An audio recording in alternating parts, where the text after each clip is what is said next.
생명과학 2 열쌤입니다. 오늘 이제 14번째 광합성 이제 드디어 광합성으로 옵니다. 많이 왔네요. 벌써 이제 1, 2, 3단원 이렇게 해서 자 3단원, 4단원이 사실은 어떻게 보면 제일 이제 여러분들 힘들어하고 사실 제일 중요한 단원이기도 하고요. 그래서 좀 마지막까지 좀 힘을 내셨으면 좋겠고, 오늘 이제 광합성 첫 번째 시간으로 얘기를 해보도록 할 텐데, 광합성에 대한 어떤 개요를 좀 말씀드리면, 광합성이 뭐 한자를 제가 잘 몰라도 이 정도는 알 수 있지. 합성하는데 빛을 통해서 합성한다. 이룰성자 맞겠지 뭐. 그러면 빛을 이용해서 물질을 합성한다는 거잖아요.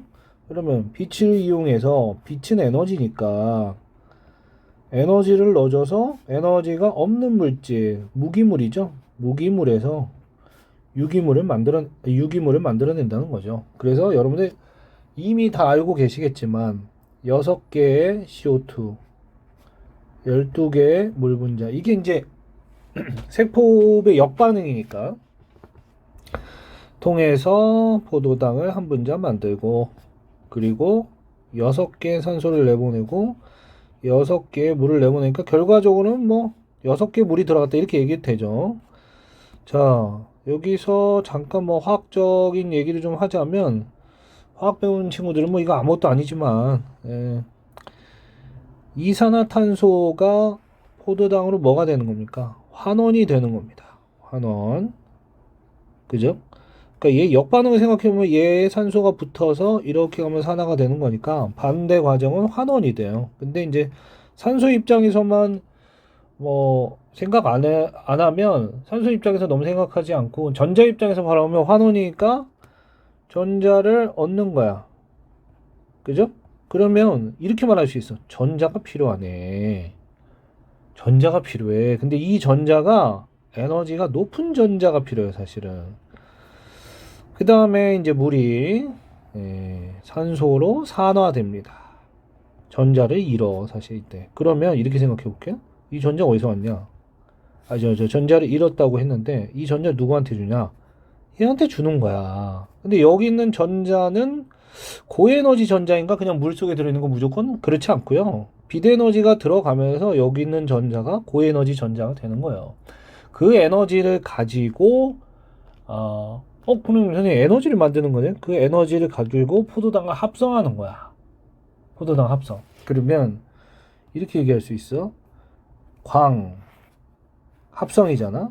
그러니까 요거는 빛을 이제 받는 거잖아요. 그러니까 이 빛이 필요한 반응이 명반응이고 빛이 필요 없는 반응이 안반응이 됩니다. 응? 다시 써볼게. 명반응, 안반응. 그러면 얘는 명반응은 뭐 하는 거냐면 빛을 받아들여. 그럼 빛 왜 받아들이냐 이렇게 물어보면 지금 이 얘기입니다. 이 물 분해하려고. 물을 분해한다고요? 주로 우리가 그 세포호흡에서도 얘기했지만 전자를 전달해주는 놈은 누구냐면 수소야. 수소가 전자를 잃으면서 전자를 이렇게 내놓으면서 전자를 전달해 주거든요. 에너지를 받으면. 이것도 마찬가지. 여기다가 빛을 쏘여주면 명반응에 의해서 이 빛 에너지에 의해서 전자가 나옵니다. 뭐 수소 이온도 당연히 나오죠. 그러면 그 얘네들은 에너지가 있는 거, 이게 고에너지 전자는 그거 가지고 명반응에서 뭘 만드냐면 NAD까지는 똑같은데 NADH 혹은 NADH2 이렇게 썼던 거를 이렇게 쓸게. NADPH. NADH랑 뭐가 다른가 이렇게 물어볼 수 있잖아요. 사실 거의 같아요.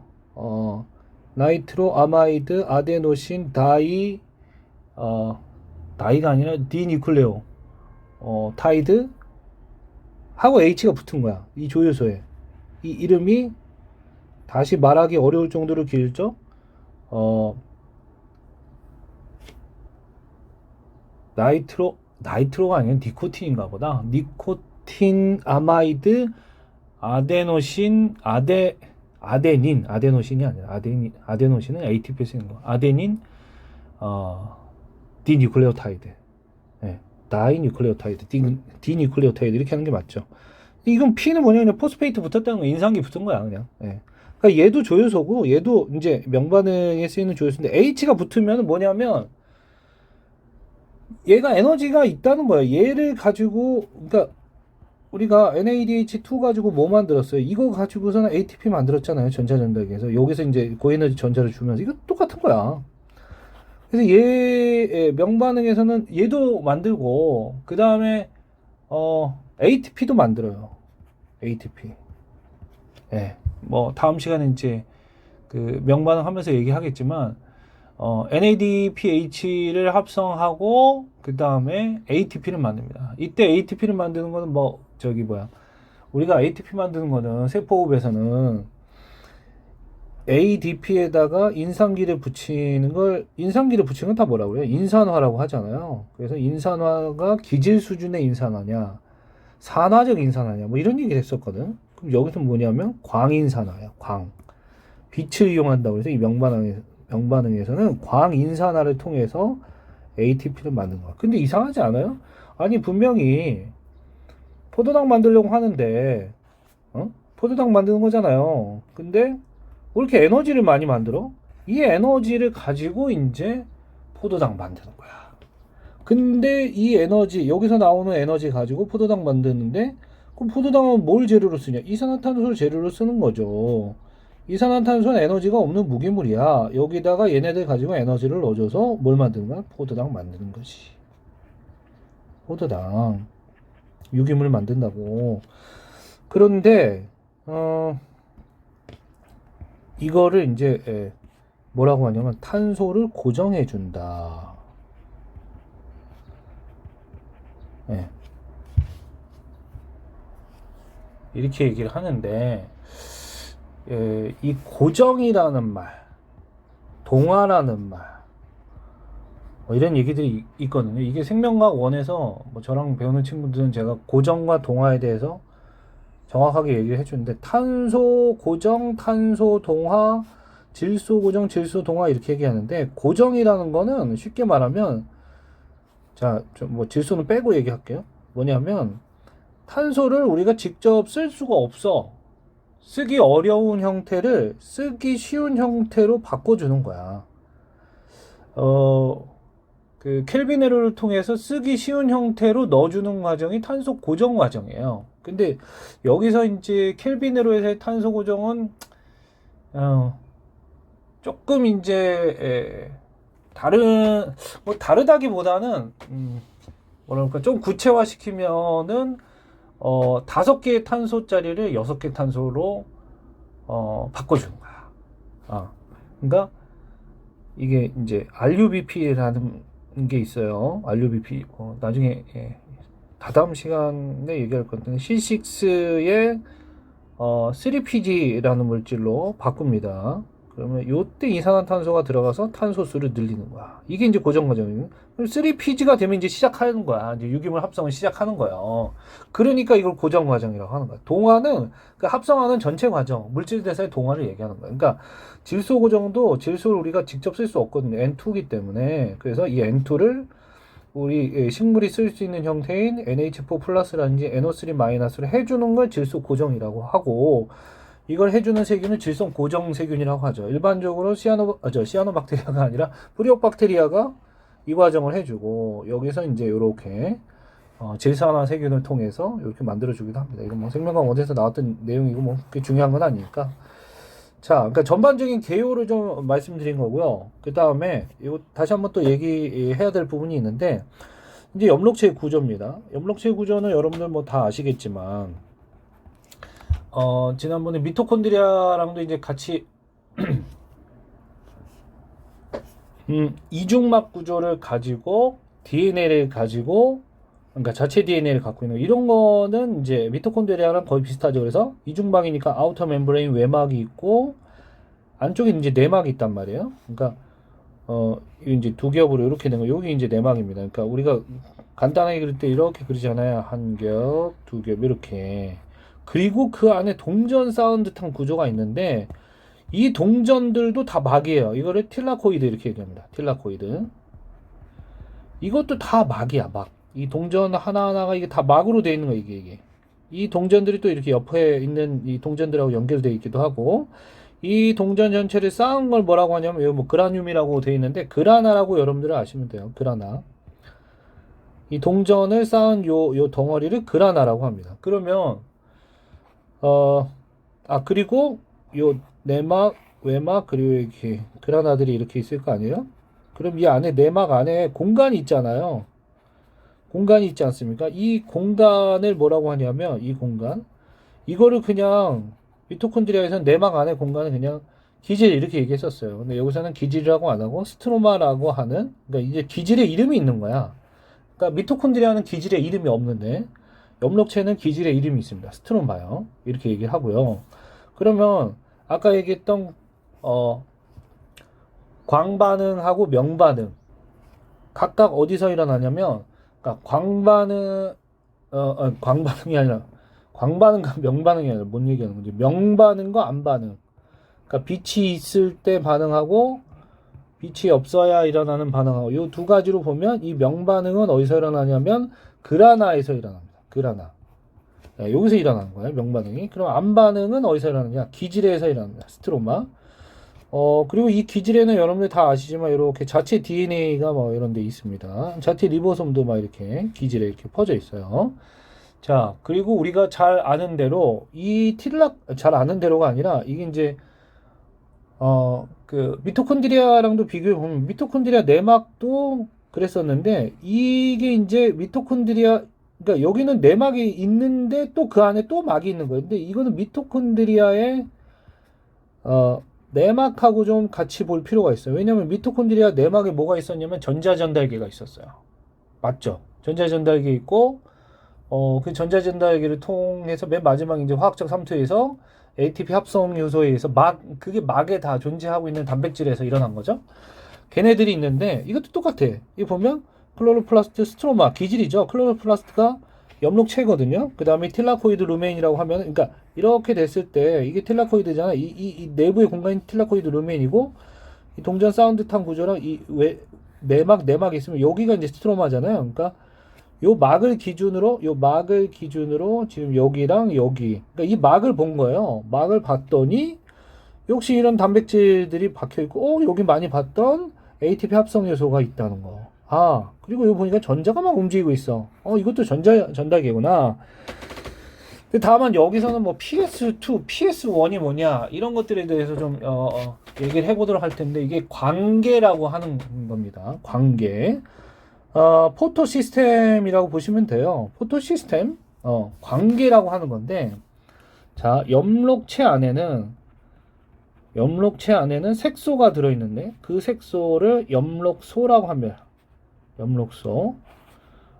근데 엽록체 안에 엽록소만 사실은 들어있는 건 아니에요. 정확하게 말하면 엽록소뿐만 아니라 다른 색소들도 들어있습니다. 근데 다른 색소들도 들어있는데 중추적인 역할을 하는 게 엽록체의 중추적인 역할을 하는 게 엽록소기 때문에 엽록소라는 이름을 붙인 거야.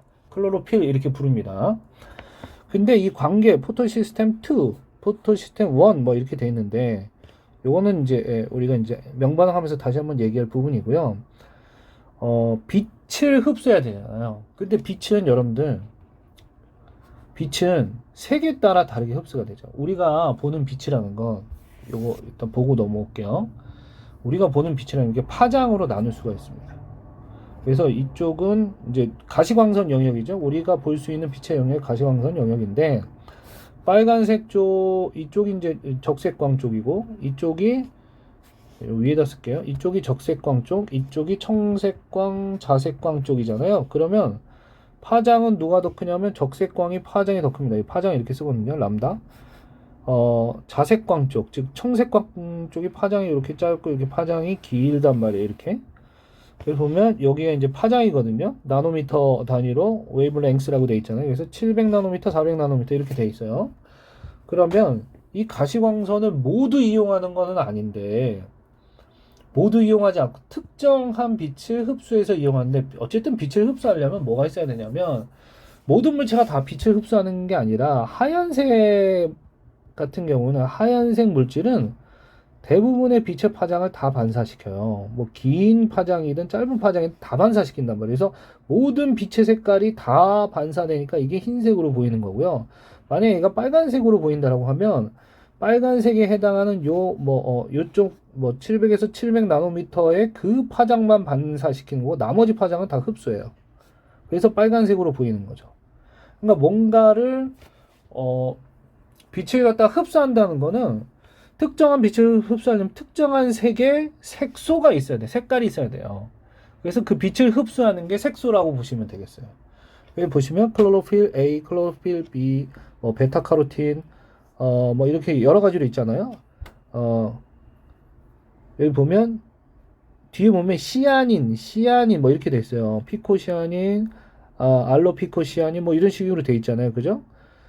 에이스린 뭐 돼 있고 뭐 다 몰라도 된단 말이에요. 그런데 이게 다 색소인데 우리가 알아야 될 건 뭐냐? 색소마다 쓰는 빛의 파장이 다 달라요. 여기 보면 최대로 이제 흡수하는 이 파장의 영역을 얘기하는 거거든요. 염록소 A와 B도 완전히 일치하진 않아요. 이쪽 청색광 쪽을 좀 많이 쓰는 것 같은데 아니 적색광도 좀 쓰는 것 같은데 근데 봤더니 이런 이상한 모르는 베타카로틴 좀 들어봤죠? 이런 애들은 또 다르게 쓴단 말이에요. 다른 영역에 빛을 많이 쓴다는 거죠. 그죠? 자, 어쨌든 돌아와서 빛이 있어야만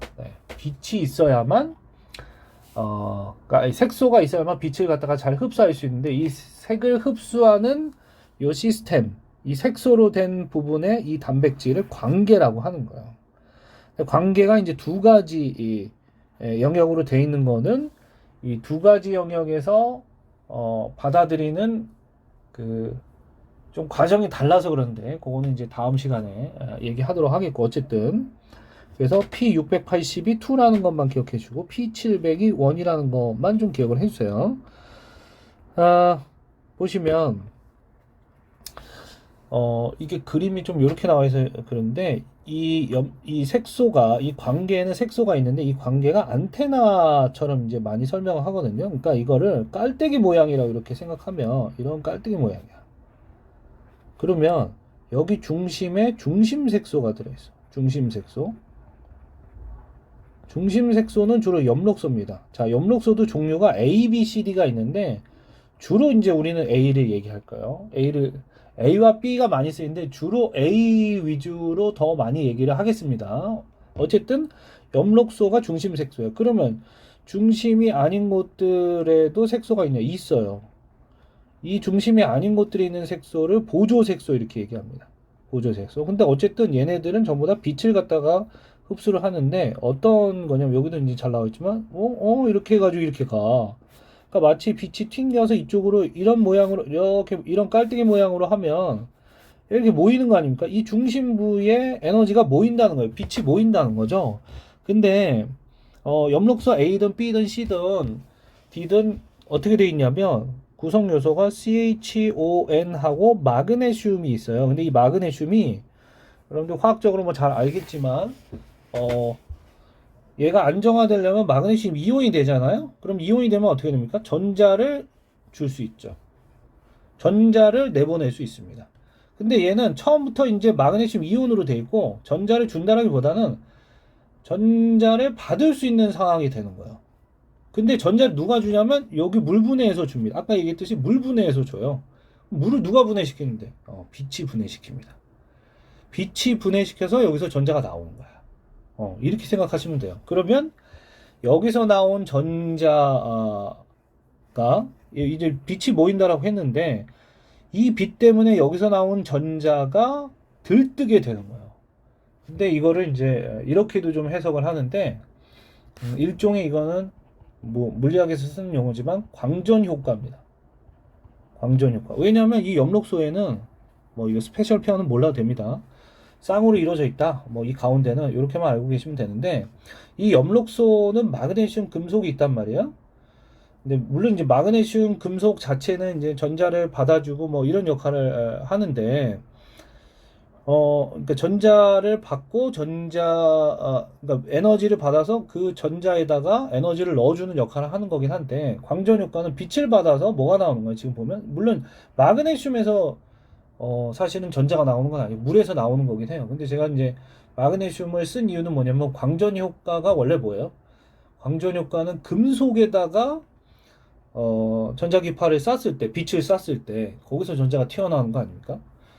여기서는 이제 정확하게는 물에서 나오는 거긴 하지만, 빛을 쐈더니, 광자를 쐈더니 여기서 전자가 튀어나오더라 라는 의미에서는 광전 효과로 우리가 얘기를 하기도 해요. 물론 생명과학에서는 그런 말을 안 합니다. 예, 뭐 광전 효과 때문에 전자가 튀어나온다 이렇게는 안 하고요. 그냥 빛 에너지를 이용해서. 자, 그러면 그 색소에 대해서도 좀 얘기해 볼 텐데, 이 그림은 좀 복잡하니까 이 교과서에 이제 자주 나오는 그림을 보면, 자, 광합성 속도 이렇게 얘기를 했어요. 그죠? 광합성을 주로 하는 빛의 파장의 어느 부분이냐 이렇게 본 건데, 여기가 뭐예요? 예, 파란색 쪽이죠. 여기 자색 바로 옆인 청색광 쪽이겠죠. 청색광 쪽에 빛을 비췄을 때 광합성 속도가 세다는 겁니다. 또 이쪽은 빨간색 빛 쪽, 적색에 가까우니까 빨간색 빛 쪽, 자색광 쪽을 많이 썼을 때 광합성이 세다는 거예요. 그러면 다시 말하면 식물은 광합성할 때 모든 가시광선 영역을 다 흡수하는 게 아니라 주로 파란색과 빨간색 빛의 파장을 흡수하는구나. 요걸 알 수 있죠. 근데 그게 왜 그런가 봤더니 엽록소 A, B 얘네들이 주로, 여기 보세요. 엽록소 A, B 얘네들이 주로 흡수하는 영역, 예, 이 청색광이나 A, B 흡수하는 영역이 적색광이라서 그렇죠. 카로티노이드의 색소는 요거 물론 얘네들도 물론 마찬가지긴 한데, 그래도 엽록소 A, B가 중심적인 색소니까 이렇게 봐주시면 되겠고, 카로티노이드의 색소 말고도 다른 보조 색소들이 있는데, 여기서 광합성이 일어날 수 있는, 여기 거의 흡수 안 하는데 일어날 수 있는 이유는, 이런 보조 색소들이, 그러니까 중심이 되는 엽록소가 아닌 색소들, 이런 색소들이 광합성을 할 수 있기 때문에 그런 거예요. 광합성이 이용되기 때문에 그런 겁니다. 근데 여기는 카르티노이드가 너무 바닥으로 나오는데, 실제로는 카르티노이드도 좀 흡수해요. 초록색 광을 아예 흡수 안 하는 건 아니야. 여기 녹색 쪽에, 그죠? 예. 뭐 이쪽이 되겠네. 조금 더 얘기하면, 여기. 여기는 많이 나와 있네. 그리고 이쪽도 조금 흡수합니다. 요 노란색 가까운 쪽도. 그 다음에 그 식물이 녹색으로 보이는 이유는, 초록색으로 보이는 이유는, 초록색깔 한번 해볼까요? 초록색으로 보이는 이유는 초록색 빛을 유독 안 쓰고 반사시키기 때문에 그런 거야. 네, 그렇게 알아두시면 되겠고. 자, 이거 말고 요거부터 볼까요? 이게 이제 엥겔만의 실험인데, 그 빛의 파장과 광합성과의 관계를 핵함으로 본 거예요. 이게 핵함입니다. 핵함. 핵함은 뭐 단세포 생물이냐 다세포 생물이냐 여기에 대해서 뭐 논란이 뭐 있다라고 하는데, 그냥 단세포 생물이 군체를 이룬 거예요. 그러니까 요게 세포 하나하나요. 핵하면 좀 논란이 있긴 한데, 어쨌든 그냥 녹조류라고 보시면 되겠습니다. 녹조류. 그래서 이걸 가지고 프리즘으로 이제 엥겔만이 이렇게 실험을 한 겁니다. 실험을 하고, 그 다음에 여기 하얀 거, 이 쌀알 같은 건 뭐냐? 요게 이제 호기성 세균이에요. 호기성 세균. 그럼 호기성 세균이란 건 뭐냐면, 호기, 좋아한다, 기체를. 무슨 기체를 좋아하냐면 산소 기체를 좋아한다는 뜻이거든요. 호기. 네. 기는 한자로 안 써서 미안합니다만, 산소가 많은 곳에 이쪽으로 몰려든다는 건데, 보니까 이쪽 청색광 쪽하고 이쪽 적색광 쪽에 호기성 세균이 많이 몰려 있다는 걸 알았어요. 핵함을 두고 광합성을 시켰을 때. 그러면 광합성을 많이 하면 산소가 많이 나오는데, 여기서 산소가 많이 나왔다는 건 이 광합성하는 핵함이 이쪽 빛, 주로 적색광하고 청색광 빛을 많이 이용하는구나. 요걸 알아낼 수 있었다는 거죠. 자, 그 다음에 다시 앞으로 와서 이 광합성 색소에 대해서 좀 얘기해 볼게요. 광합성 색소. 광합성 색소는 우리는 딱 사실 네 가지만 알면 되는데, 엽록소의 종류는 엽록소는 A도 있고 B도 있고 C도 있고 D도 있습니다. A, B, C, D가 있어요. 그 다음에 다른 색소들은 우리가 아는 이제 카로티노이드계 색소죠. 근데 그 이름이 좀 어려운데 좀 외우고 있어야 돼요, 여러분들. 여기 나와 있지만 카로틴하고 예, 잔토필입니다. 잔토필. 필로 끝나는 게 이제 색소가 많긴 하죠. 그죠? 자, 이렇게 되는데 이것도 이제 식물마다 좀 다른데 바다에 사는 이제 광합성하는 생물들 있잖아요. 바다에 사는 애들은 이렇게 수심이 이렇게 있다라고 하면 여러분들 이제 생명과학 원에서 배웠겠지만 이쪽에 녹조류, 갈조류, 홍조류 이렇게 산단 말이에요. 그럼 얘네들이 이용하는 빛의 파장이 좀 달랐던 거 기억나나요? 예. 대표적으로 녹조류는 뭐 여러분들 잘 알다시피 이때 조류는 월드가 아니라 LG예요. 제가 뭐 많이 얘기했던 것 같은데 LG는 해조류 할 때 조류도 되고 뭐 규조류 할 때 조류도 되고 하여튼 물에 사는 원생 생물 중에서 이제 주로 광합성 하는 애들이 이제 조류입니다. 단세포 생물도 있고 해조류는 다세포 생물이에요. 자, 어쨌든 뭐 그게 중요한 게 아니라, 근데 이 녹조류는 육상식물하고 거의 이제 색소의 분포가 비슷합니다. 그러니까 녹조류라고 하는 건 녹색이잖아요. 육상식물도 녹색이잖아요. 그러니까 색깔이 비슷하다는 거는 같은 색소를 갖고 있다 이렇게 생각해도 돼요. 그래서 얘는 엽록소 A와 B를 갖고 있고요. 갈조류는 엽록소 A와 C를 갖고 있고, 얘는 A와 D를 갖고 있습니다. 그 다음에 얘는 이제 알아야 되는데 카로틴하고 잔토필을 갖고 있어요. 얘는 몰라도 되는데 뭐 카로틴하고 갈조소 뭐 이렇게 얘기해요. 갈조류가 가지는 색소 해가지고 그 다음에 엽록소 A와 D라고 했는데 그거 말고 카로틴은 안 가지고 있고 뭐 홍조소 홍조류라고 해서 뭐 이런 걸 갖고 있습니다. 자, 그리고 여기 보시면 카로틴 잔토필 그 다음에 이 색소 분리 실험을 한 거거든요. 색소 분리 실험을 통해서 이게 전개율이라고 하는데 이게 실제 그 약자는 아닌데 예전에 이렇게 많이 가르쳤어요. rate of flow 해가지고 따라가는 비율 이 약자는 아니에요. 사실 이 약자는 아닌데 이렇게 이제 기억을 하라고 많이 했었어요. 저도 전개율이라고 합니다. 전개율이란 말 자체도 좀 어려운데 크로마토그래피는 뭔지 아시죠? 그래서 이제 이 크로마토그래피 종이에다가 잎 추출액을 갖다가 잎 추출 그러니까 잎에 색소가 들어있지 않습니까? 그럼 이걸 막 잎을 막 빻아요. 막 빻아가지고 이거를 이제 추출하기 위해서 녹여. 근데 이 색소는 대부분 이제 물에 안 녹는 그 유기물이라서 유기용매로 녹이는데 메탄올하고 뭐 아세톤 이런 거를 합쳐서 녹입니다. 예. 녹여서 뽑아내요. 그러니까 유기용매에 녹여서 뽑아내는 거죠. 그 다음에 유기용매에 녹았으니까 녹아서 추출한 액이 있을 거 아닙니까? 그 추출액을 여기다 찍어요. 이렇게 이게 이 전개액에 잠기지 않게 찍어야 됩니다. 이걸 이제 전개액이라고 하는데 이 전개액도 당연히 유기용매여야 돼요. 그러니까 우리가 수성 사인펜 같은 거 이제 색소 추출하면 물로 하는데 수성이니까 유성 사인펜 같은 거는 이제 유기용매로 하는데 이 전개액은 톨루엔 같은 걸 많이 쓰거든요. 톨루엔도 유기용매인데 이거 말고 그냥 그 석유에테르랑 아세톤 아까 나왔던 아세톤 이것도 유기용매잖아요. 석유에테르 아세톤의 혼합용액 이런 것들을 써가지고 하기도 합니다. 그냥 유기용매라고 알고 있습니다. 전기액은 유기용매고 입추출액도 유기용매다. 그러면 전개율이라는 거는 뭐냐면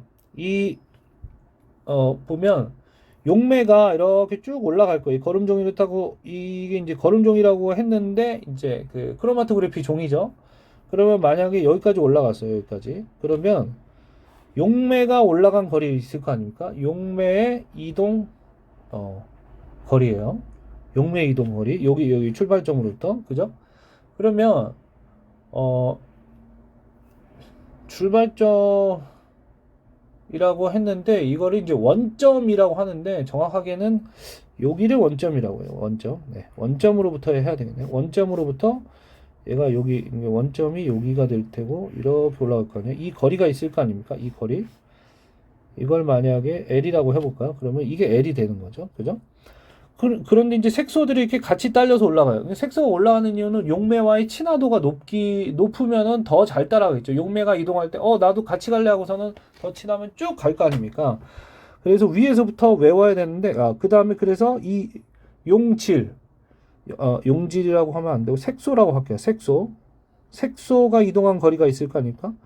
색소의 이동 거리. 이거를 뭐 그냥 스몰 L이라고 해볼까요? 그러면 얘가 이동한 거리는 이만큼이죠. L하고 스몰 L하고 별로 차이가 안 나. 그죠? 그럼 이 비율이 거의 1에 가까울 거고, 그 다음에 얘는 L 값이 좀 작죠? 이게 L1이고 L2라고 하면, 얘는 L 값이 더 작고, 얘 초록색은 더 작고, 그죠? 그러면 전개율이 1에 가까운 게 큰 숫자니까 얘가 용매와의 친화도가 높다. 일로 갈수록 용매와의 친화도가 높다. 이렇게 얘기할 수 있어요. 그죠? 아니면 이렇게도 얘기할 수 있어요. 일로 갈수록 용매와 안 친하고 이 거름 종이에 붙으려는 힘이 더 강한 거예요. 그래서 일로 갈수록 이 거름 종이에 대한 흡착력이 크다. 이렇게 얘기할 수 있어요. 거름 종이에 착 붙어서 이동을 잘 안 하려고 한다는 거죠. 흡착력 크다. 이렇게 얘기할 수 있어요. 그러면 용매와의 친화도가 높은 게 더 전개율이 크다라는 건데 외워야 돼요. 이거는 이제 녹색 식물, 육상식물이나 녹조류에서 이렇게 나타나는데 카잔 AB 이렇게 외웁시다. 타잔 아니고 카잔이에요. 카잔 AB, 카잔 AB, 알파벳 순서 AB 아셨죠? 그러니까 요것만 보고도 어떤 색소인지 이 그림만 보고도 알 수 있어야 됩니다, 여러분들. 자,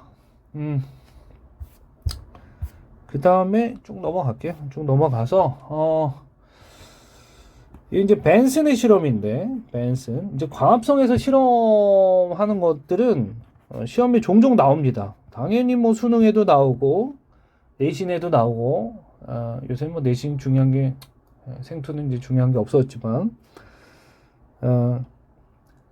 처음에 이제 어떻게 했냐면 그 빛이 없고 자 빛이 없는 상태에서 CO2는 있어요. CO2는 있는데 빛이 없는 상태에서 했어요. 처음이죠. 그러면 어두웠고 CO2도 없으니까 어떻게 되냐면 아무런 일이 안 일어나요. 그런 다음에 밝어. 그러니까 봐봐요. 명반응에서는 우리가 빛이 꼭 있어야 된다고 그랬어. 그죠? 물을 분해해야 된다고 얘기했죠. 광분해가 이때 일어난다고 그랬죠. 빛을 통한 광분해. 그 다음에 암반응에서는 물질을 합성하는데 무슨 물질을 합성하냐면 이산화탄소를 통해서 포도당을 합성하는 거야. 그럼 암반응에서는 이산화탄소가 필요해요. 그러니까 이산화탄소가 필요할 때는 암반응일 때예요. 그러니까 광합성의 완성은 낮과 밤이 같이 있어야 돼. 그래서 봤더니 이땐 낮인데 CO2가 없어. 그러면 일단 낮에 이렇게 지금 광합성이 안 일어나는 것처럼 보여요. 그죠? 근데 이 광합성 속도라는 건 포도당이 합성되는 속도인데 포도당은 언제 합성돼요? 밤에 합성되잖아. 낮에는 합성이 안 되잖아요. 그죠? 낮에 합성이 안 되는데 여기다가 이제 CO2가 없으니까 이 재료가 없으니까 이게 어둠 속에 있고 CO2가 있었는데 좀 됐어. 좀 됐어요. 근데 왜 안 일어난 거예요? 응? 여기 왜 일시적으로만 광합성이 진행됐을까요? 이거는 약간 그 세포흡할 때도 마찬가지였는데 우리 TCA 회로 그 다음에 물론 이제 피루부산의 산화와 TCA 회로 그리고 전자전달계에서 이제 화학적 삼투를 통해서 그죠? 전자전달계, 산화적인 산화, 화학적 삼투 이렇게 얘기했었잖아요. 그리고 이게 이제 미토콘드리아 내부에서 일어나는 거였고 해당 과정이 밖에서 일어나는 건데 산소가 없으면 이게 연쇄적으로 안 일어나는 이유가 산소가 없으면 여기서 만들어진 NADH2나 FADH가 일로 갔다가 다시 이제 수소를 주고 일로 다시 넘어와야 돼서 재활용할 수 있었는데 여기서 갈 수는 있는데 넘어오지 않는다고 이제 이것도 똑같은 거예요. 뭐냐면 명반응과 안반응이 계속해서 돼야 명반응에서 줬던 물질 물론 이제 ATP도 있고 하지만 NADPH, ATP 이런 걸 주잖아요. 그러면 다시 여기서 뭘 줘야 되냐면 이거를 주고선 얘네들 썼을 거 아닙니까? ATP를 ADP로 만들어서 주고 그 다음에 NADH, NADP, ADP 조금밖에 써서 미안합니다만 그냥 플러스로 쓸게. NADP 플러스. 그러니까 이게 계속 왔다 갔다 해야 되거든요. 근데 이게 왔다 갔다 하지를 않는 거예요. 왜냐하면 빛이 없으면 이건 만들었어요. 만들고 다시 이게 가서 빛에 의해서 다시 얘가 돼서 와야 지속적으로 만들 거 아니에요. 얘가 있어야 만드는데 얘를 야 이걸로 얘 만들어 와 해서 갔는데 안 만들어 주는 거야. 빛이 없으니까. 그러니까 그냥 한 번 만들고 한 번이란 표현이 그렇지만 명반응에서 그러니까 명반응과 안반응이 이렇게 쳇바퀴 돌듯이 해야 되는데 안 일어나는 거죠. 근데 그때 이산화탄소를 넣어주면서 빛을 비춰주면 이게 다시 풀리니까 이 막혔던 과정이 풀리니까 다시 일어나고 이렇게 되고 계속 반복되니까 쭉 갈 수가 있는 거죠. 그죠? 그래서 이걸 통해서 알 수 있는 거는 빛이 있을 때 일어나는 반응하고 없을 때 일어나는 반응 두 가지가 다 존재하는구나 라고 얘기할 수 있는 거예요. 그러니까 빛만 있어도 안 되고 이산화탄소만 있어서도 안 되고 그죠? 그리고 명반응에서 생성된 물질이 이제 안반으로 가서 공급되어야만 이 안반응도 다시 일어날 수 있구나. 이런 것들을 이제 알 수가 있습니다. 그 과정을 자세히 설명한 게 이제 켈빈 회로예요. 네, 켈빈 회로. 그래서 이제 나중에 켈빈 회로도 우리가 배우게 됩니다. 자, 그래서 이건 이제 모식적으로 이제 보여주는 거죠. 그라나에서 이제 명반응이 일어나고 다음 시간에 이제 명반응 얘기할 텐데 여기서 만들어진 물질이 ATP랑 NADPH 얘네들이 이제 에너지가 있는 물질이에요. 그 에너지를 가지고 얘를 포도당으로 만드는 거예요. 어디서? 스트로마 기질에서. 그럼 만들면은 얘네들이 다시 이런 애들이 되니까 돌아가서 빛을 받아서 다시 이런 애들이 되고 그러니까 이게 계속 반복돼야만 지속적으로 일어날 수 있다는 얘기죠. 무슨 말인지 아셨죠? 자, 그 광합성의 전 과정은 제가 썼기 때문에 다시 한번 쓸까요? 6CO2 더하기 12H2 여기다가 빛을 넣어준다. 빛 에너지를 빛이 들어가는 건 이제 명반응이죠. 그래서 물이 분해돼요. 물부터 써볼까요? 물은 6개 물부터 쓰지 말고 산소로 씁시다. 물이 분해되면 산소가 나오는 거야. 빛에 의해서. 그리고 거기서 나온 전자와 ATP를 통해서 NADPH 이런 것들을 통해서 뭘 만든다? C6H12O6 만든다. 부수적으로 물은 6개가 나온다. 그래서 이 과정을 여러분들이 반드시 기억을 해 주시고 그 과정을 다음 시간에 이제 명반응부터 차근차근 보도록 하겠습니다. 고생 많으셨습니다.